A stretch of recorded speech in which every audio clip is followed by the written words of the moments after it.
지난 시간에는 우리가 사도행전 전반부를 살펴보면서 사도 바울의 전도 방향이 소아시아 지역에서 이제 마케도니아 지방으로 넘어가는 과정을 살펴보았습니다.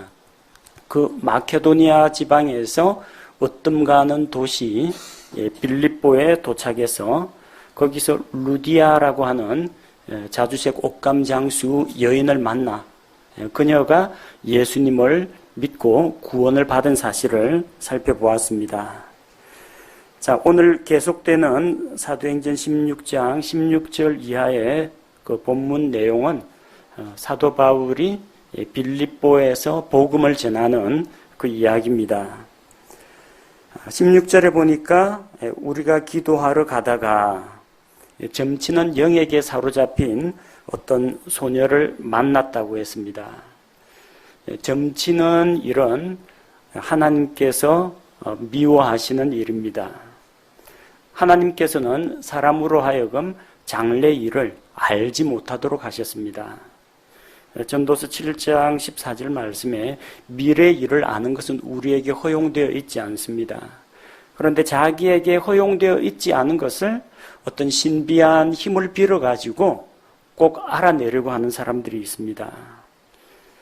그래서 이사를 할 때도 점을 쳐서 길한 날짜를 택해야 되고 또 새해가 되면은 신년 운세를 봐야 되고 남편이 승진을 앞두고 있다.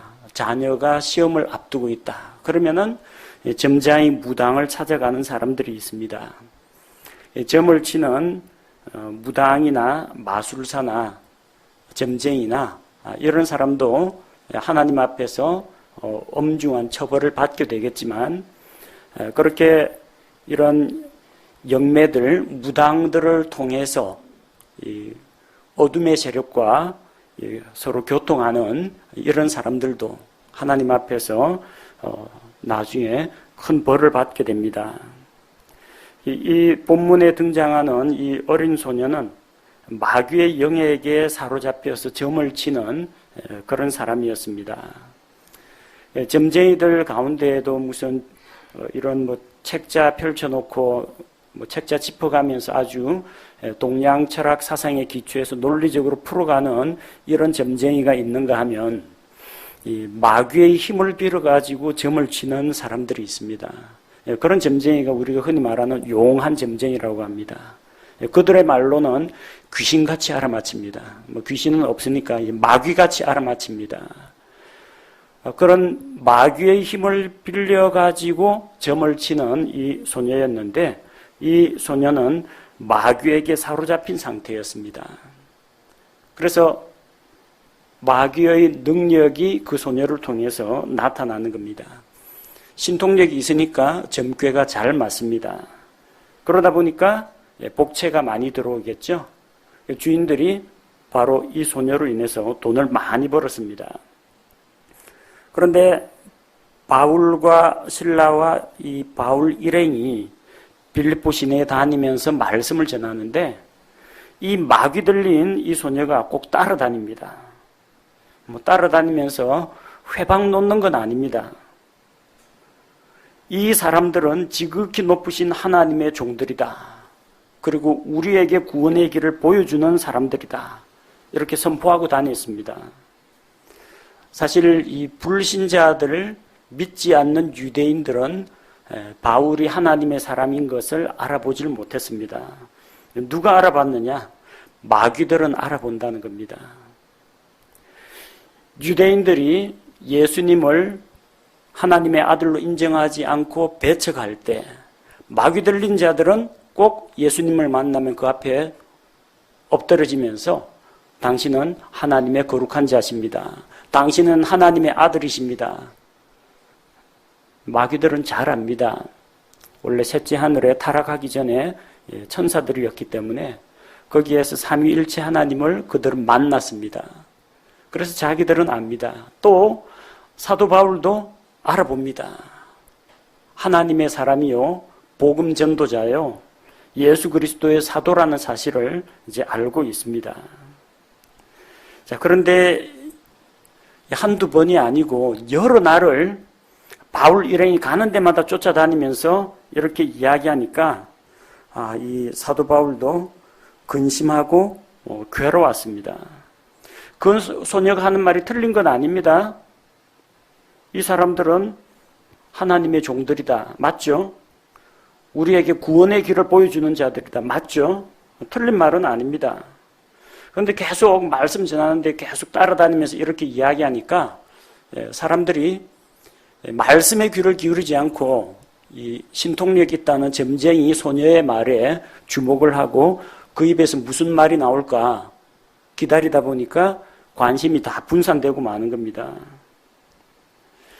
마귀는 절대로 바울을 도와주지 않습니다. 되도록이면 사람들이 복음의 말씀에 마음을 닫고 복음의 밝은 빛이 그들의 마음속에 비치지 못하게 방해하려고 합니다. 마귀가 아주 어떤 지능적인 안티를 했느냐면요. 이런 겁니다. 사도 바울이 말씀을 전하는 곳에서 바울을 축혀주는 척 하면서 바울과 자기를 같은 편으로 만들어버렸습니다. 이 점치는 소녀가 바울을 지지하는 말을 하잖아요. 그럼 이 바울하고 이 점치는 소녀하고 둘이 이거 서로 아는 사이 아닌가? 서로 짜고 하는 거 아닌가?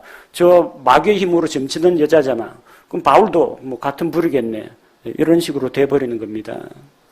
여러분 지하철에서 복음 전한 분들 가운데에서 아주 예의 바르게 신사적으로 차분하게 말씀을 전하고 조용히 떠나는 사람이 있는가 하면 어떤 사람은 눈이 돌아가가지고 또 술이 또 한 잔 올라가 아멘 할렐루야 하면서 비틀비틀하는 사람들이 있죠. 그 사람들이 진짜 하나님을 찬양하고 복음을 사람들에게 전하는 사람이냐? 아닙니다. 저 또 기독교 광신자 나왔다고 다 비방하고 욕합니다. 그리고 진짜 복음 전도자들도 그들과 같은 도맥값으로 정신 나간 사람으로 오인받도록 하는 겁니다. 괴로워서 이제 견딜 수가 없었습니다. 그래서 바울이 예수 그리스도의 이름으로 그녀에게서 이 악한 영을 내쫓았습니다. 예수 그리스도의 이름으로 명령했습니다. 그녀에게서 나오라 하매 그가 그 악한 영이 그 즉시 나왔다고 했습니다.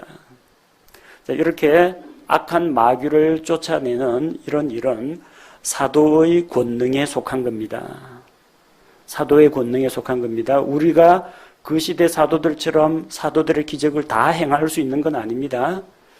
자, 우리는 마귀 들린 사람한테 나가라 한다고 마귀가 안 나갑니다.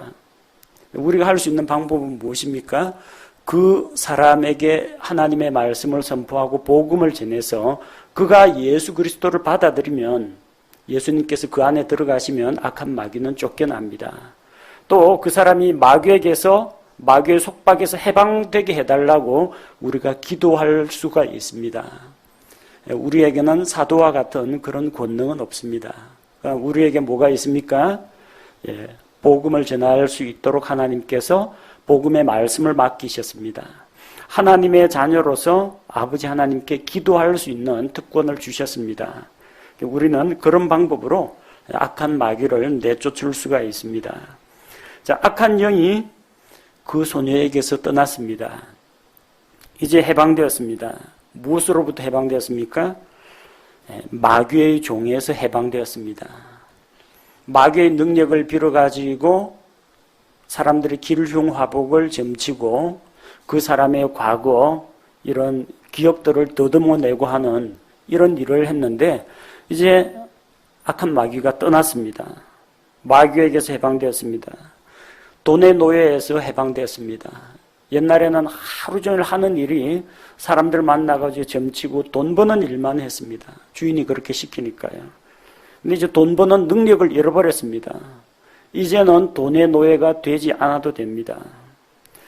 세 번째는 그 점치는 능력을 잃어버리니까 주인들도 이제 어떻게 할 수가 없습니다. 이 소녀를 데리고 있는 이유가 뭡니까? 점치는 일로 주인들에게 큰 이득을 가져다 줬는데 돈벌이를 못합니다. 이 소녀는 이제 주인들에게서 더 이상 흥미거리도 아니고 관심사가 아닙니다. 주인들의 그런 압제로부터도 노연하게 됩니다. 하지만 주인들 입장에서는 큰 손해를 본 겁니다. 이거야말로 황금알을 낳는 거위입니다. 밥만 먹여주고 재워주기만 하면은 점치는 신통력을 발휘해가지고 돈을 벌어왔는데 이제 하루아침에 자기들이 어떤 그 이득의 소망이 끊어진 겁니다. 그래서 바울과 실라를 붙잡아 가게 되는 겁니다. 본문에 보니까 그녀의 주인이 아니라 그녀의 주인들이라고 했죠.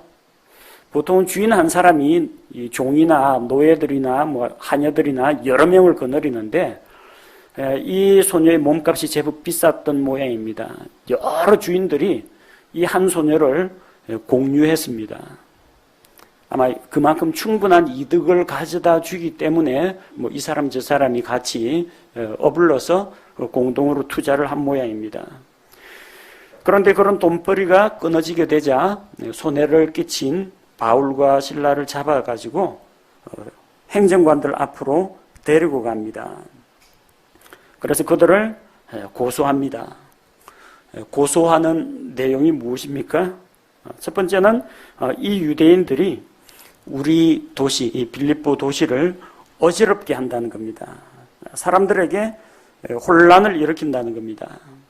왜냐하면 바울 일행은 가는 곳마다 하나님의 말씀을 선포하다가 반대파들에게 부딪혔습니다. 그래서 논쟁이 일어나고 다툼이 일어나고 또 바울을 적대시하던 유대인들이 소동을 일으켰습니다. 도시를 어지럽힌다는 겁니다. 두 번째는 21절에 나온 것처럼 로마 사람인 우리가, 이 빌립보 도시는 로마의 속주입니다. 이탈리아에 있는 그 로마 제국, 그 제국이 주변에 있는 소아시아나 유럽 지역까지 쭉 영향력을 확대하면서 빌립보라고 하는 이 마케도니아 지방도 정복하고 그것을 자기의 속주로 자기들 영향력이 미치는 주로 편입을 한 겁니다. 근데 우리는 로마 사람인데 로마 사람들이 받아들일 수 없는 어떤 이상한 풍습을 가르친다는 겁니다. 자, 로마 사람들이 받아들이기 힘든 이상한 풍습이 뭡니까? 첫 번째는 한 하나님이 계신다는 이야기입니다. 삼위일체로 계시는 한 하나님입니다. 그리스 로마 신화에는 신들이 많습니다. 대표적인 신들이 올림푸스에 12신들이 있고요. 그 다음에 뭐 신들이 바람 피워가지고 낳은 또 이런 여러 가지 잡신들, 조무래기 신들도 되게 많습니다.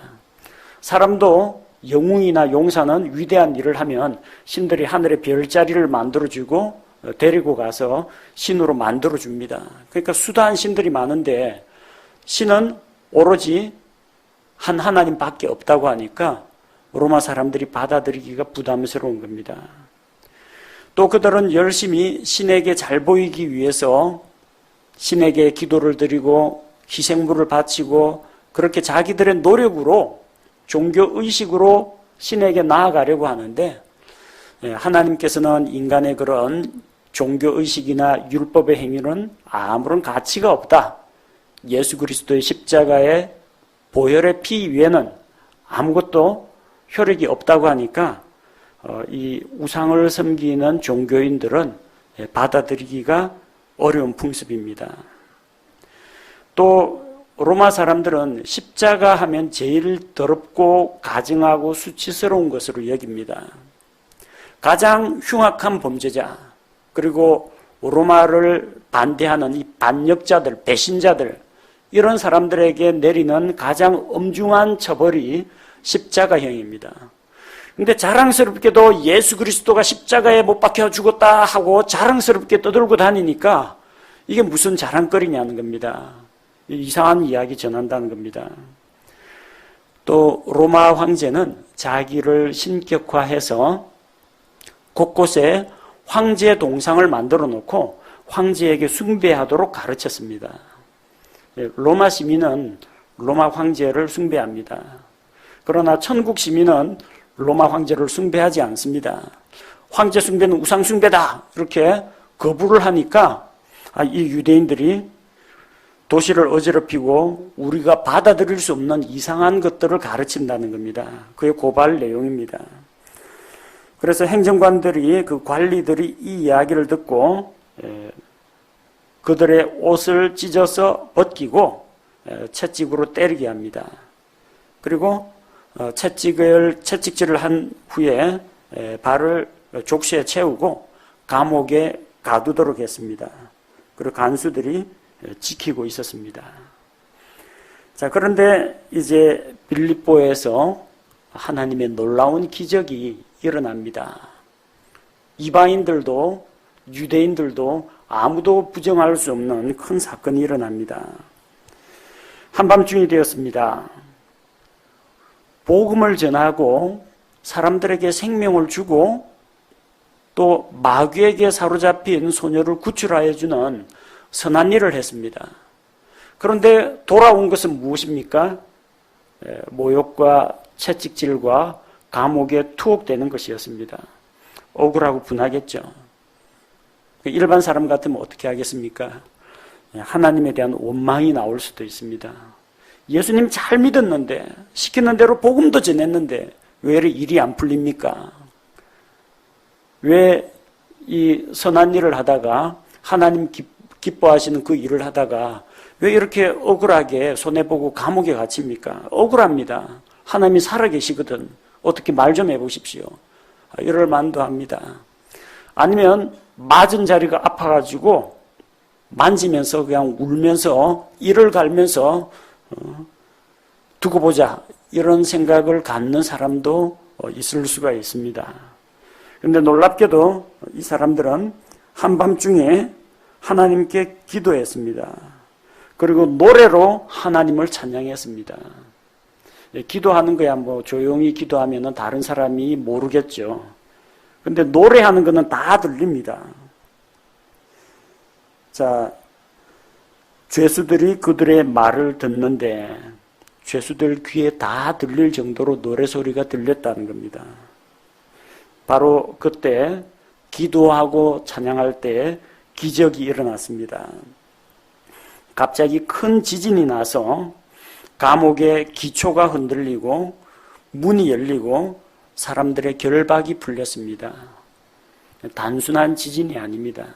일반 지진 같으면 어떻게 됩니까? 진동하면서 뭐 쓰러지고 뭐 집이 무너지고 누가 깔려 죽고 사람들 죽는, 또 건물과 이 살림살이가 다 부서지는 그런 파괴적인 지진입니다. 근데 이 지진 때문에 감옥이 무너져가지고 사람이 죽거나 아니면 그 도시에 있는 어떤 다른 집이 뭐 무너지거나 담장이 무너져 깔려 죽었다는 이야기는 없습니다. 지진이 나면서 감옥의 기초가 흔들렸는데 문이 열렸습니다. 뭐 땅이 이렇게 쫙 갈라지면서 문이 뭐 쪼개졌다면 이야기가 되는데 잠가놓은 문이, 자물쇠가 풀리면서 문이 열렸다는 겁니다. 문만 열린 게 아니라 사람들의 결박도 풀렸다는 겁니다. 사람들 묶어놓은 쇠사슬하고 요 족쇄는 땅이 아닙니다. 그 지진 난다고 해서 그게 자동으로 이게 수갑이나 이런 게 저절로 풀리지는 않습니다. 이게 그러니까 예사 지진이 아니라는 이야기입니다. 하나님의 초자연적인 능력이 나타났다는 겁니다. 언제 그런 능력이 나타납니까? 하나님께 기도하고 하나님을 찬양할 때 기적이 일어납니다. 자, 그래서 이 감옥의 간수가 잠에서 깨어났습니다. 감옥 문들이 열린 것을 보았습니다. 그걸 보고 죄수들이 다 도망간 줄로 생각했습니다. 죄수들을 놓치면 간수에게 책임이 돌아갑니다. 그래서 자기는 자살하려고 했습니다. 보통 전쟁터에서 포로를 잡고 그 포로를 누구한테 맡겨놓으면 그 사람이 책임지고 포로를 지켜야 됩니다. 놓치면 그 사람은 사형입니다. 죄수를 감옥에 가둬놨는데 간수가 죄수가 도망가는 것도 모르고 죄수를 잃어버렸다. 그럼 지키던 자가 자기 생명을 대신 내놓아야 됩니다. 붙잡히면 간수는 사형을 당합니다. 그리고 그 피해는 고스란히 간수의 가족에게까지 돌아갑니다. 그럴 바에는 깨끗하게 자결을 해서 직무 수행 중 자기가 죽으면은 가족들에게는 별다른 피해가 가지 않습니다. 국가에서 오히려 연금이라도 주겠죠. 차라리 책임을 완수 못했으니 죽으려고 자살하려고 했는데 그때 바울이 큰 소리로 외치면서 그를 불렀습니다. 아직 도망 안 갔네요. 묶인 거 풀리고 감옥 문 열렸으면 도망가기 딱 좋은 때 아닙니까? 딱 도망가더라도 뭐 잘못한 거 없는데 내가 왜 감옥에 있느냐. 가면 그만입니다. 도망 안 갔습니다. 도망가면 어떻게 돼요? 간수가 죽습니다. 바울은 감옥에서 도망치지 않았습니다. 내 몸을 해하지 말라. 우리가 다 여기 있다고 했습니다. 안심을 시켰습니다.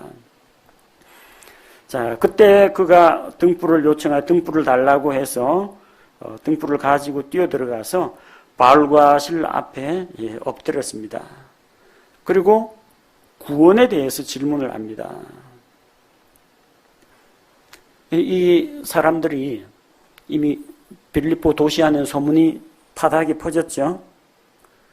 더군다나 그 점치던 그 소녀가 뭐라고 증언했습니까? 이 사람들은 하나님의 종들인데 우리에게 구원의 길을 가르쳐주는 사람이라고 했죠. 그럼 이 사람은 구원의 길을 알고 있다는 이야기입니다. 그래서 이 간수가 이 사람은 구원을 전하는 사람이니까 또 구원을 전하는 그 하나님의 종들이니까 하나님께서 기적을 일으켜서 지진이 일어나게 하고 감옥 문이 열리게 하고 결박된 것이 풀리게 했다. 하나님은 살아계신다. 이 사람은 하나님의 종들이 맞다. 이 사람들은 구원의 길을 알고 있는 사람이다. 그래서 바로 질문합니다. 내가 무엇을 하여야 구원을 받으리까? 중요한 질문입니다. 원래 이 질문은 내가 어떻게 하면 구원받을 수 있을까요? 이렇게 질문해야 됩니다. 근데 이 사람은 이방 종교의 관습에 오랫동안 길들여진 사람입니다. 그래서 구원받는 것이 쉽지 않을 거라고 생각했습니다. 이방 종교에서는 뭘 해야 구원을 받습니다. 계명을 지켜야 됩니다. 살생을 하지 말라. 채식을 하라. 선행을 베풀어라. 미사를 드려라. 고행을 하라. 종교에서는 뭔가를 하라고 가르칩니다. 그거 하면은 신이 인정해 준다는 겁니다. 이 간수도 이 사람이 구원을 전하는 사람인데 무엇을 해야만 구원을 얻느냐? 그걸 물어보고 싶었던 겁니다. 종교는 행하라고 합니다. 행해서 구원을 받는다고 합니다. 무엇을 행하라. 그러면 구원받는다고 합니다.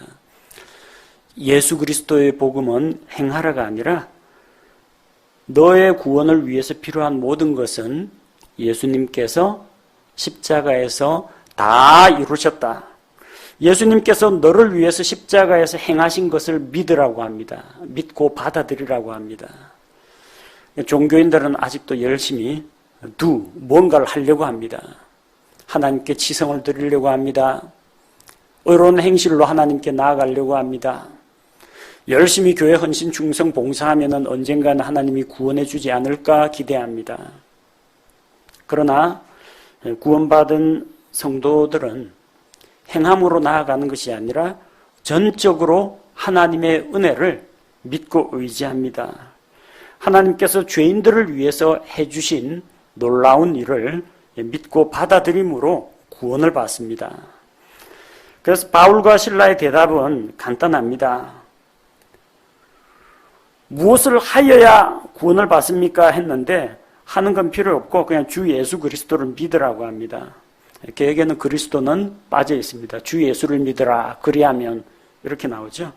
그런데 예수는 지난번에도 말씀드렸듯이 유대인 남자아이 이름입니다. 유대인 남자 이름입니다. 예수와 여호수아, 호세아.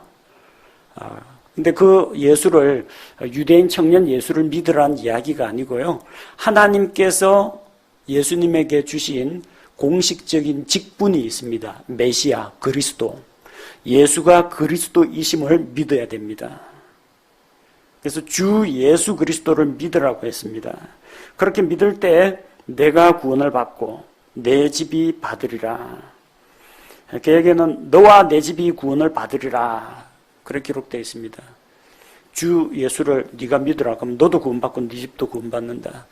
무슨 구원을 단체로 받습니까? 가족에서 대표가 한 사람 믿으면은 그 가정이 통째로 구원받습니까? 그러진 않습니다. 너와 내 집이 구원을 받는 것이 아니라 그가 믿으면 구원을 받습니다. 믿는 사람이 구원을 받습니다. 그리고 내 집이 받으리라. 그 다음 차례는 내 집의 차례가 됩니다. 그 집이 예수 그리스도를 믿으면 그 집안이 구원을 받습니다. 먼저 그가 믿고 구원을 받아야 됩니다. 그래야 자기 가족들에게 구원의 길을 소개할 수 있지 않습니까? 그래야 가족들에게 복음을 전하지 않겠습니까?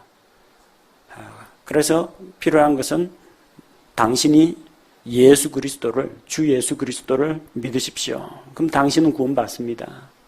그리고 당신으로 말미암아 당신 가정에도 복음이 들어가서 구원을 받게 된다는 이야기입니다. 자, 그래서 32절 말씀해 보니까 주의 말씀을 그와 그의 집에 있던 모든 사람에게 말하니라. 간수에게만 이야기한 거 아닙니다. 간수가 대표로 듣고 대표로 믿고 집단으로 구원받은 게 아니고 그와 그의 집에 있던 모든 사람에게 복음의 말씀을 전했습니다. 그리고 그 밤 바로 그 시각에 그가 그들을 데려다가 채찍 맞은데 그 상처를 씻어주고 또 자기와 자기의 온 가족이 즉시 침례를 받았습니다. 침례는 누가 받을 수 있습니까? 예수 그리스도를 믿으면 받을 수 있습니다. 예수 그리스도를 믿어야 침례를 받습니다. 그들이 즉시 침례를 받았다는 것은 그들이 바울을 통해서 하나님의 말씀을 듣고 즉시로 믿었다는 것을 의미합니다. 대부분 개역 성경에는 너와 내 집이 구원을 받으리라 이걸 가지고 유아 세례를 설명합니다. 성경에 유아 세례나 유아 침례는 없습니다. 어린아이는 복음의 내용을 이해하지 못합니다. 어린아이는 자기가 죄인이라는 그런 자각과 고백을 하지 못합니다. 어린아이는 예수님을 인격적으로 받아들일 것인지 말 것인지 결단할 만한 능력이 없습니다. 근데 유아 세례가 성경에 어디 있느냐? 안 나옵니다. 근데 유아 세례 주장하는 사람들이 내세우는 구절이 바로 이 구절입니다.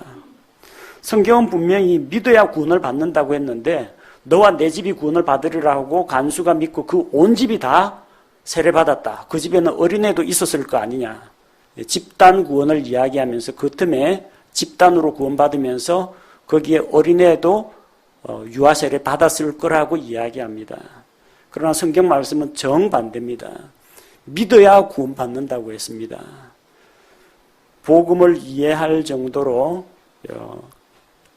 지성이 있고 말귀를 좀 알아듣고 성경 말씀을 이해해야만 그래야 믿을 수가 있다는 겁니다. 이 구절은 유아 세례를 결코 지지하지 않습니다.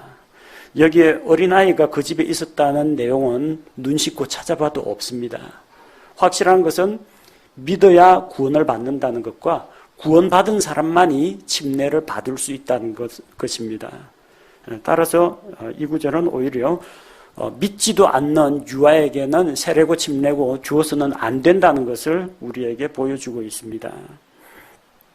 자, 그들이 믿고 이제는 기뻐하면서 바울과 실라에게 음식을 대접하고 온 집안이 이제 기뻐합니다. 그들을 한 가족으로, 한 형제 자매로 받아들였다는 이야기입니다. 신부는 간수대 죄인입니다. 하지만 예수 그리스도의 복음을 받아들이니까 이제는 서로 이 사람들 사이에 가로막힌 벽이 없는 겁니다. 데려다가 씻겨주고 음식을 대접하고 함께 기뻐합니다. 자, 그리고 드디어 이제 날이 밝았습니다. 행정관들이, 이 하사관들, 부하들을 보내어서 그 사람들을 풀어주라고 합니다. 왜 풀어주느냐? 아무래도 로마법에 어긋날 만한 그런 범죄 행위가 없기 때문입니다. 주인들의 요청에 의해 가지고 잡아다가 채찍질을 하고 가두긴 했는데 뭔가 처벌할 만한 감옥이 계속 가두고 있으면 어떻게 되느냐? 상급법원으로 올려야 됩니다. 이런 사람이 무슨 범죄로 잡혔습니다. 그래서 어떠한 판결을 내려가 어떤 형벌에 처했습니다. 이게 올라가야 되는데 보고할 건수가 없습니다. 그래서 슬그머니 풀어주려고 했습니다.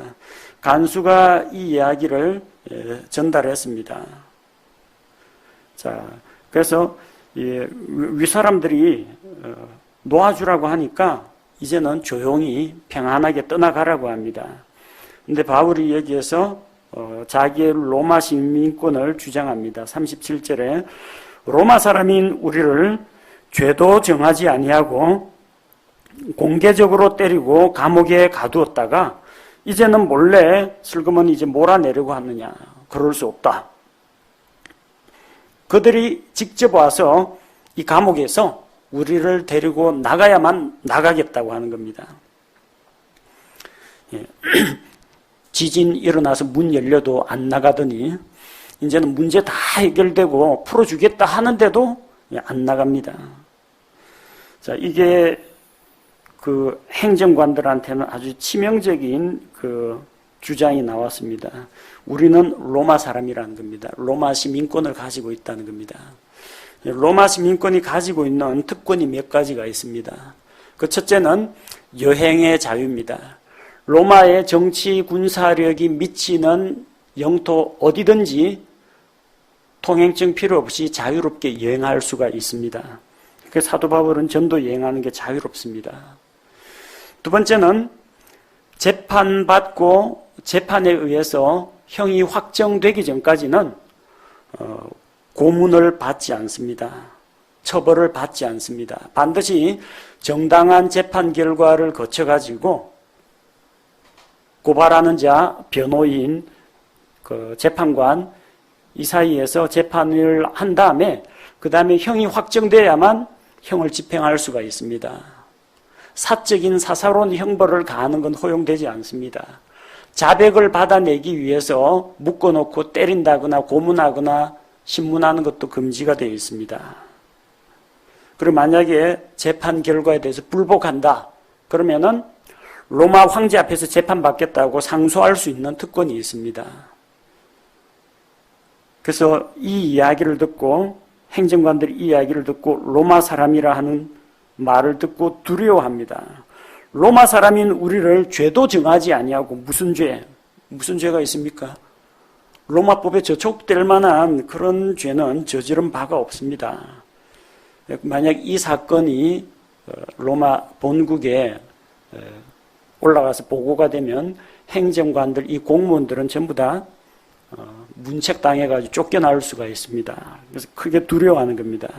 그래서 감옥까지 찾아왔습니다. 찾아와서 그들에게 나가달라고 간청을 합니다. 그리고 데리고 나가서 그 도시에서 떠나달라고 하면서 배웅까지 해줍니다. 자, 그래서 바울 일행은 감옥에서 나와서 또 계속해서 또 고집 피운다고 계속 감옥에 있으면 안 되죠. 복음 전하러 갈 길이 앞으로도 멀고 험한데 그것도 터집 잡아가지고 감옥에 눌러붙을 생각도 없습니다. 나와서 루디아의 집에 들어갔습니다. 루디아의 집에 들어가 형제들을 보고 빌립보 지역에 있던 형제들이 루디아라는 여자의 집에 모여 있었다는 이야기입니다. 우리가 보기로는 자주색 옷감장수 루디아 그리고 얼마 전에 간밤에 구원받은 간수와 간수 가족들 그뿐인 걸로 알았는데 형제들은 또 언제 전도했어요? 형제들도 이미 복음을 들었다는 이야기입니다. 16절에 우리가 기도하러 가다가 했는데 이게 점치는 영을 지닌 어떤 소녀를 구해준 이 사건 이전에 이미 여기저기 다니면서 복음의 말씀을 많이 전했다는 이야기입니다. 15절에 나오죠. 당신이 나를 주 믿는 신실한 자로 판단하거든 내 집에 들어와 거기 머무소서 하면서 루디아의 집을 베이스 캠프 삼아가지고 하루는 여기 나갔다 복음 전하고 돌아오고 하루는 저기 갔다 복음 전하고 돌아오고 그러다가 어느 날 저작거리에 나갔다가 점치는 소녀를 만났다는 이야기입니다. 그래서 구원받은 결신자들 가운데 형제들도 있었다는 것을 알 수가 있습니다. 그리고 루디아의 집이 아마 빌립보 교회, 그 가정교회입니다. 그 당시에는 무슨 예배당 만들어 놓고 십자가 올리는 그런 교회가 아닙니다. 루디아의 집이 빌립보 성도들이 모이는 그런 교회 역할을 한 겁니다. 예배당 역할을 한 겁니다. 그리고 그들을 위로한 뒤 떠나니라. 지금 위로는 누가 받아야 됩니까? 매 맞고 많이 아프시죠? 간밤에 옥에서 고생 많으셨죠? 위로 받아야 할 사람은 바울과 실라입니다. 근데 오히려 바울과 실라가 형제들을 말씀으로 위로하고 그 지역을 떠났습니다. 오늘 일어난 이 사건은 빌립보라는 도시에서 일어난 사건입니다. 장소 이동 없습니다. 지난 시간하고 똑같습니다. 여러분 가지고 있는 지도에서 동그라미 4번을 찾아보시면은 빌립보라는 도시가 마케도니아, 큰 글씨 아래쪽에 빌립보가 있죠. 바로 그 도시에서 일어났습니다. 빌립보에서 루디아가 복음을 받아들이고 구원을 받았고 또 점치는 영에게 사로잡힌 소녀를 구해주었고 빌립보 감옥에서 기적이 일어나서 간수와 그 집안 식구들이 믿고 침례를 받는 그런 놀라운 일이 일어났습니다. 오늘 우리 모두 함께 사도행전 16장 말씀을 살펴보았습니다. 이 복음 전하는 이 놀라운 일은 점치는 일보다 훨씬 더 뛰어나고 훌륭한 일입니다. 복음을 전하는 이 일은 아무나 못합니다. 오직 믿는 사람들에게 주신 그런 특권입니다. 천사도 복음을 전하지 않습니다. 마귀도 복음을 전하지 않습니다. 그래서 우리는 하나님의 말씀을 맡은 자라는 그런 자부심을 가지고 복음을 전하는 이 일에 부르심을 받은 것을 감사히 여겨야 됩니다. 믿는 사람이 점치러 다니면 안 됩니다. 하나님께서 점치고 날짜 보고 별자리 보고 손금 보고 관상 보고 이런 것을 미워하십니다. 그런데 요즘은 이상하게 바뀌어가지고 예배당 안에 양복 입은 무당들이 많이 활동을 합니다. 주일학교 어린이들이 잘 안 모이니까 마술쇼를 엽니다. 마술사 데리고 와서 마술쇼 이벤트를 하면서 와 박수치고 교회 안에서 마술쇼 합니다. 마술이 뭡니까? 마귀의 힘을 빌어서 하는 술수라는 겁니다. 교회가 왜 마술을 합니까? 마귀의 힘을 빌어가지고. 눈속임이다. 마귀의 힘 빌린 게 아니라 이거 속임수다. 교회가 왜 속임수를 행합니까? 하나님은 정직하라고 하셨는데 왜 사람을 속입니까? 또 미래를 알아맞히는 그런 일은 하지 말라고 했는데 교회 안에 은사 받았다면서 예언기도 한다면서 예언한다고 다닌 사람이 있고 또 예언한다는 사람 앞에 앉아가지고 예언기도 받고 미래의 길흉화복을 물어보고 언제 시집 가는지 언제 장가 가는지 어느 학과에 넣어야 합격하는지 그런 거 자문하는 사람들이 있습니다. 기독교인들 중에도 이런 사람들이 있다는 겁니다. 마술이나 점치는 일, 미래를 예측하는 이런 일들은 하나님께서 허락지 않으신 일입니다. 우리가 해야 할 일은 점치는 일 이런 게 아니라 복음의 말씀을 전하는 일입니다. 그런데 복음 전한다고 해서 큰 복을 받아가지고 부자가 된다거나 몸이 건강하게 된다거나 아니면 복음 전한다고 해서 무슨 이 세상에서 형통하고 잘 살게 되는 건 아닙니다. 복음을 전함으로 사람의 생명을 구원하는 그런 기쁨과 보람도 있습니다. 하지만 반면에 예수님의 복음을 전하다가 바울과 실라처럼 억울한 일을 당하기도 합니다. 사람들로부터 조롱받기도 하고 또 고난과 핍박을 받기도 합니다. 복음을 위해서라면 이런 일은 우리가 감수할 수 있어야 하겠습니다.